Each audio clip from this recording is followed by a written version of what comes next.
ചുമതലയേറ്റ മന്ത്രി കെ.ബി. ഗണേഷ് കുമാറിന്റെ വകുപ്പുകളിൽ ഉൾപ്പെടാത്തവ ഏത്? ഡി. രജിസ്ട്രേഷനാണ് ശരിയുത്തരം. റോഡ് ഗതാഗതം, ജലഗതാഗതം, മോട്ടോർ വാഹന വകുപ്പ് ഇവ മൂന്നും എന്താണ്? അദ്ദേഹത്തിന്റെ വകുപ്പുകളാണ്. പുതിയതായി ചുമതലയേറ്റ മന്ത്രി കടന്നപ്പള്ളി രാമചന്ദ്രന്റെ വകുപ്പുകൾ ഏത്?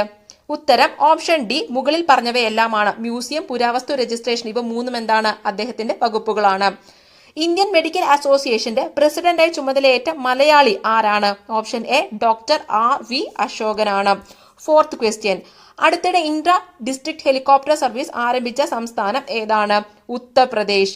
2023 ഡിസംബറിൽ പ്രധാനമന്ത്രി നരേന്ദ്രമോദി ഉദ്ഘാടനം ചെയ്ത മഹർഷി വാൽമീകി ഇന്റർനാഷണൽ എയർപോർട്ട് സ്ഥിതി ചെയ്യുന്നത് എവിടെയാണ്?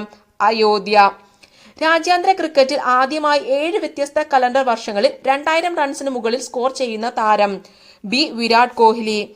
2023 FIDE world rapid chess championship പുരുഷ വിഭാഗം ജേതാവ് ആരാണ്? എ. മാഗ്നസ്